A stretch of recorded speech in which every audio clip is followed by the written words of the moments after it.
I'm a bit confused.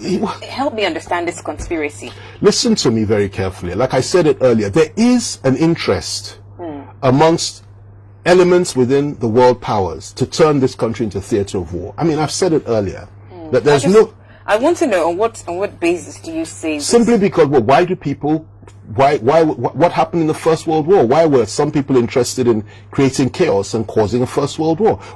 Because they wanted, how come there was a Second World War? What happened? What led to it? What really happened? How come there was a Cold War? Every war, there's a story behind it. And, there are foreign powers, interest groups, economic groups, interest groups, foreign powers that are interested in taking you down, carving up your country, turning your people into nothing, and taking your resources. Why was there a war in Iraq? Why did Gaddafi have to go in Libya? I mean, why do people have this desire to go and get Libyan oil? You take Gaddafi out, scatter the whole country, create chaos there, take all their oil and their resources, their mineral resources. Why do people do that? Ask the devil. Ask the people that allow themselves to be there. Why do they go into Iraq and do the sort of things they did? Oh, weapons of mass destruction in Iraq. We've seen it. Colin Powell, all of them, George W. Bush. Oh, yes, let's go in there and let's go and do something about it. You get there, they tear the country apart. Hundreds of thousands of people are bombed and killed. You get there are no weapons of mass destruction, and you've changed the leadership, you've carved the country up in its chaos. Afghanistan, what happened there? It's the same thing over and over again. Syria is a worst case.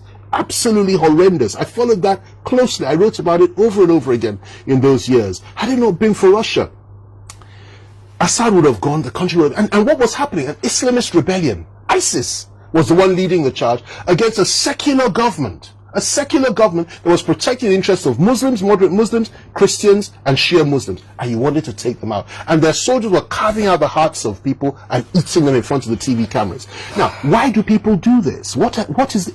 I don't know. Ask them. Ask the devil. All I know is it's nothing but evil. And I'm telling you, that evil eye has been focused on Nigeria for some time now. If you think that the whole situation we're facing and we've been facing over the last number of years, since 2007 when Obasanjo left, in terms of Islamist rebellion, and if you think it's just a Nigerian problem or that it's just something that we did ourselves or we're doing to ourselves, you are completely wrong. There's a much bigger picture to this. There are some people, some powers in this country that are interested in destroying Nigeria, dividing Nigeria, turning us into a cauldron of war, because they know we won't separate lightly, we won't separate in peace, and they want to destroy us. And they made a projection that by 2015 Nigeria would be at civil war and would have been divided. If you remember that, the Americans, it didn't work because of the resilience and the understanding, the patience of the Nigerian people with and for one another. Because we always say we don't like each other. At the end of the day, you know something?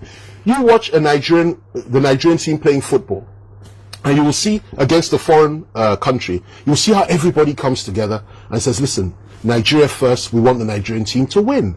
So when push comes to shove, we may have differences. We may want to go our separate ways, but we'll talk about it and see the best way to solve. But these people are not interested in that. They want carnage.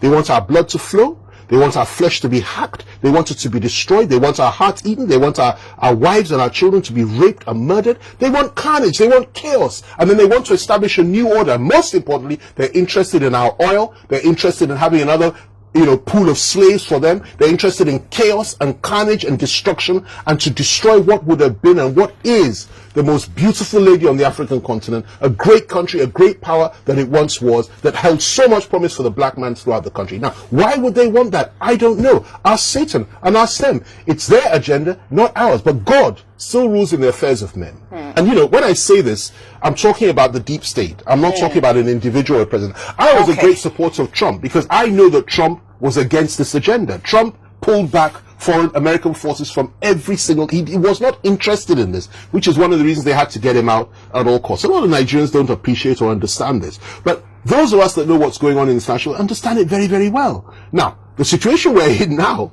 is that the very people that said that effectively supported the Islamist agenda and the terrorists to take over Libya, to take over Syria, to attack Iraq, and also to bring in a new order in Nigeria, which had its baggage, are the people that are back in power in America today. That's the reality. Biden was the vice president to Obama. And Obama, in my view, committed atrocities. Oh, average Nigerian. Why would you say Obama has anything to do with this? We love Obama. They don't understand, and you can't blame them.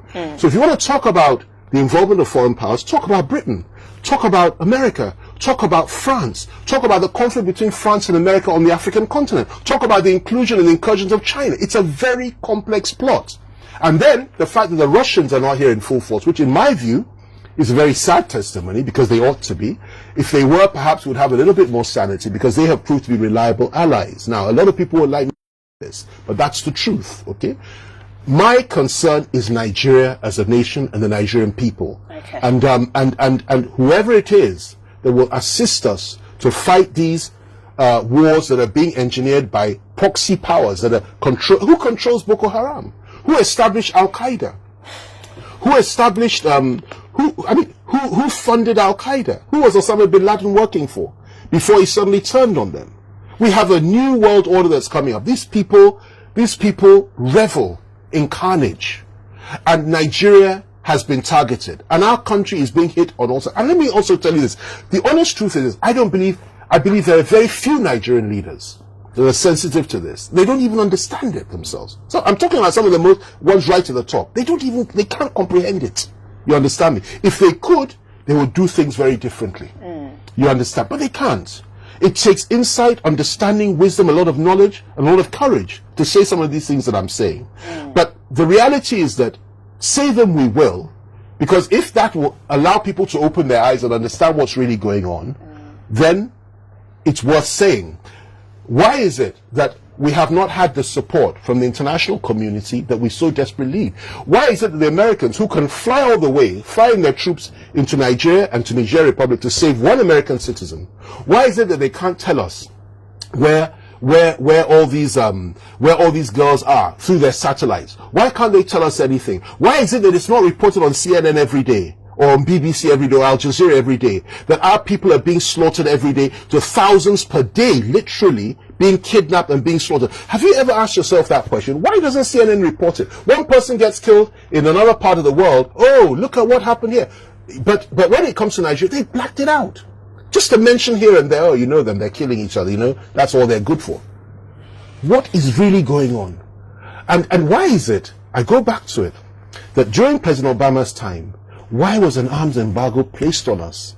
Poor Nigeria, fighting all alone, no arms, no nothing. We were left in the lurch. Not only that, when we had deals with other countries, they went there and said, don't give them arms to fight against Boko Haram. Who is funding Boko Haram? Who is behind Boko Haram? Who is using Boko Haram? Who is using Al-Shabaab in East Africa? Who was behind ISIS? Who was behind Al-Qaeda? Who was behind them? And this is not a Christian agenda. A lot of people don't understand it. This is demonic. It is Illuminati. It is evil. And it's not a conspiracy. It's a reality. You understand me? They don't represent any Christian. They don't represent any Muslim. They represent only themselves. You understand? And the only way to fight them is through prayer, understanding, wisdom, and knowledge, and the impartation of knowledge to our people, that this is what is going on. Our enemies are not our own brothers and sisters, whether Christian or Muslim or Northerner, they are, or Southerner. Our enemies are outside these shores that see us as a space that needs to be filled with blood and destruction and carnage, and they relish in it.